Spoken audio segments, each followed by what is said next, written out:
Assalamualaikum warahmatullahi wabarakatuh. Kembali lagi di pembelajaran bahasa Indonesia pada hari ini, di mana pada hari ini kita memasuki bab baru dan bab terakhir di dalam pembelajaran bahasa Indonesia pada semester ini, yaitu bab yang akan kita pelajari pada hari ini ialah cerita inspiratif. Sebelum kita memulai pembelajaran pada pagi hari ini, ada baiknya untuk kita mengucap basmalah terlebih dahulu. Bismillahirrohmanirrohim.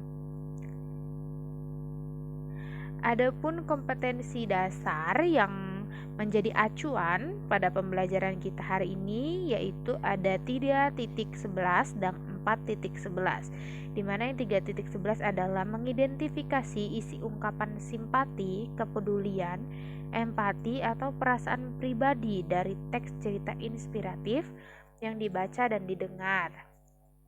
Yang 4.11 yaitu menyimpulkan isi ungkapan simpati, kepedulian, empati atau perasaan pribadi dalam bentuk cerita inspiratif yang dibaca dan didengar.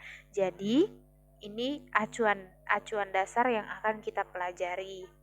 Kemudian tujuan pada pembelajaran kita di pembelajaran kali ini ialah kalian mampu untuk mengidentifikasi isi ungkapan simpati, kepedulian, empati atau perasaan pribadi dari cerita teks inspirasi yang didengar.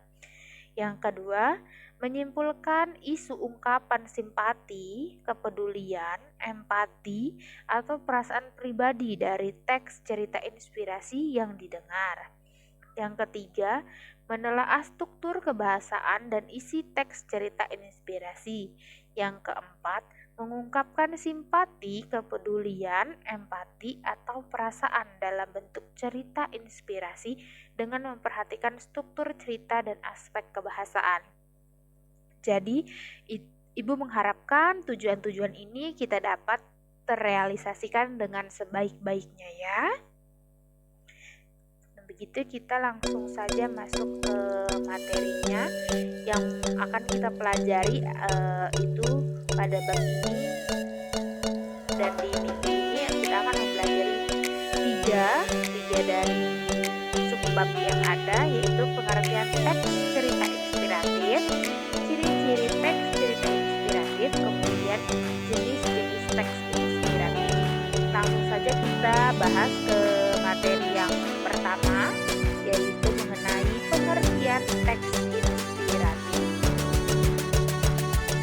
Ibu ingin bertanya dengan kalian, apa yang ada di pikiran kalian ketika mendengar kata inspiratif? Ya, benar sekali. Jadi cerita inspiratif itu inspirasi ya, tentang inspirasi.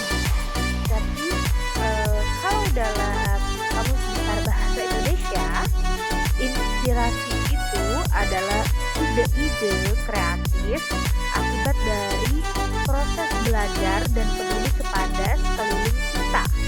Cerita inspiratif biasanya dibuat oleh seseorang yang sudah dalam taraf bijak.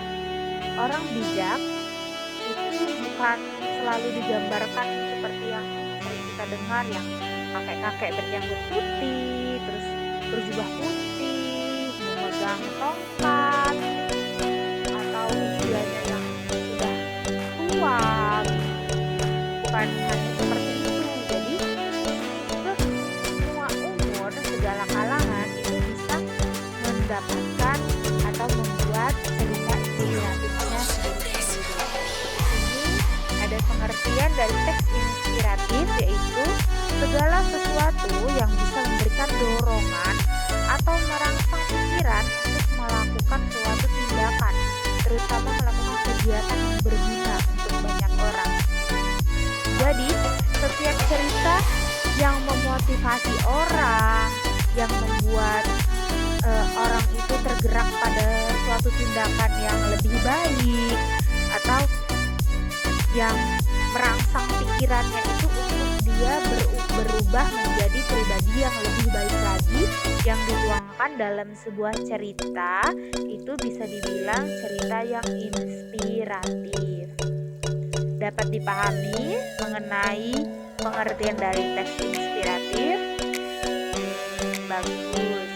Semoga kita dapat mempelajari pada bab terakhir ini dengan lancar dan bijaksana serta baik-baik saja.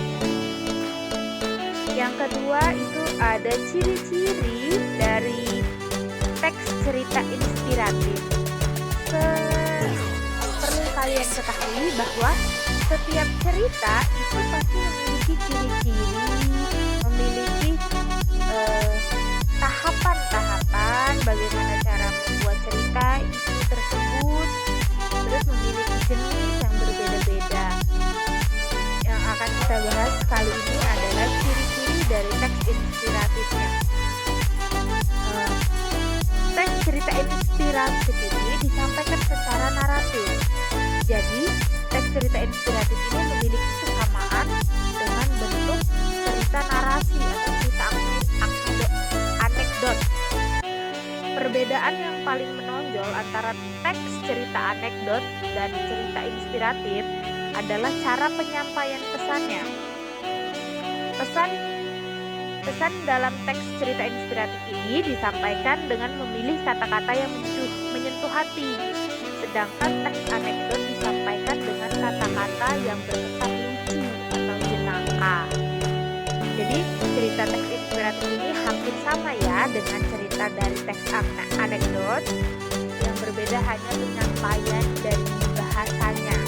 Jika teks inspiratif menggunakan kata-kata yang dapat menyentuh hati, sedangkan teks anekdot itu menggunakan kata-kata yang terkesan lucu. Dan dapat melihat ciri-cirinya. Yang pertama, sudah pasti memiliki judul yang menarik. Yang kedua, itu ceritanya sistematis atau tersusun dengan baik. Ada orientasinya, ada perutinan peristiwanya, ada komplikasinya, resolusi serta koda. Nanti itu kita akan bahas di minggu berikutnya ya. Yang ketiga ada bentuk cerita tidak terlalu panjang. Kalau cerita yang panjang itu dikategorikan sama seperti novel. Nah, kalau cerita teks inspiratif ini tidak terlalu panjang, jadi dia seperti cerita cerpen. Tetapi kalau cerpen biasanya dia bersambung ceritanya, tapi kalau teks inspiratif ini ceritanya hanya habis dibaca sekali dulu dan tidak bersambung. Berikutnya ada ide cerita bisa muncul dari fenomena dalam masyarakat. Jadi ceritanya itu bisa dilihat dalam kehidupan sehari-hari di masyarakat. Contohnya seperti ada pengusaha dengan pengemis, kemudian pengemisnya memberikan uang kepada pengusahanya memberikan uang kepada si pengemis, kemudian pengemis terenyuh sehingga dia dimotivasi oleh pengusaha tersebut sehingga pengemis itu tidak menjadi pengemis lagi, justru bahkan lebih kaya daripada pengusaha tersebut. Itu di dalam kehidupan di masyarakat. Atau seperti ada atlet yang kakinya mohon maaf dikatakan buntung sebelah, kakinya nggak ada sebelah, itu kemudian dia dapat menang nih di lomba lari.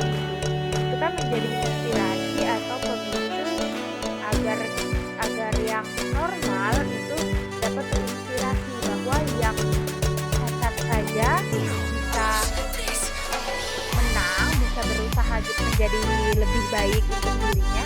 Apa yang terlihat sehat-sehat saja tidak memanfaatkan hidupnya. Kemudian isi cerita mengandung simpati, empati, dan kepedulian. Nah, ini sama kayak yang tadi diceritakan ya. Kemudian ceritanya mampu memotivasi pembaca baik. Juga sudah dapat kalian pahami.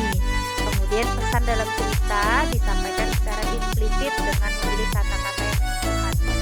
Jadi kata-katanya sampai membuat kita terenyuh bagaimana nanti kita akan belajar menyimpulkan atau membuat cerita inspiratif di minggu berikutnya. Selanjutnya ada jenis-jenis teks inspiratif. Jenis-jenis teks inspiratif ini dibagi menjadi dua. Yang pertama berdasarkan sifat peristiwa, yang kedua berdasarkan tokoh. Langsung saja kita yang pertama berdasarkan sifat peristiwa itu dibagi lagi menjadi dua, yaitu mengenai contoh teks non-fiksi dan contoh teks inspiratif fiksi. Contoh teks inspiratif yang non-fiksi dalam cerita teks inspirasi jenis non-fiksi, peristiwa yang dituliskan bersifat nyata dengan tokoh dan latar sebenarnya. Sedangkan di teks cerita inspirasi fiksi, itu teks cerita inspirasi fiksi menceritakan kisah fiksi hayal atau fiktif. Jenis teks ini menggunakan baik tokoh maupun latar dari hasil rekaan penulis. Terkadang kamu bisa menjumpai teks fiktif dengan tokoh nyata, tetapi latar yang digunakan bersifat fiktif. Jadi ini cerita yang sebenarnya dan bukan cerita yang sebenarnya. Maksudnya cerita yang benar-benar di dalam kehidupan masyarakat, benar real terjadi, atau ceritanya itu tidak berdasarkan peristiwa, itu yang peristiwa tidak atau peristiwa hayalan, tidak terjadi. Jadi hanya karangan dari si penulis. Kemudian yang berdasarkan tokoh juga dibagi menjadi tiga, yaitu mengenai teks cerita inspiratif tokoh terkenal, kemudian teks cerita inspiratif sufi, dan teks cerita inspiratif binatang. Teks inspiratif tokoh terkenal yaitu teks cerita inspiratif tokoh terkenal menceritakan kisah dengan tokoh orang-orang terkenal. Jadi yang diceritakan ini tokoh inspiratif orang-orang terkenal, misalnya Presiden almarhum B.J. Habibie. Itu dia menginspirasi untuk membuat pesawat. Dengan segala karya-karyanya dia menginspirasi anak-anak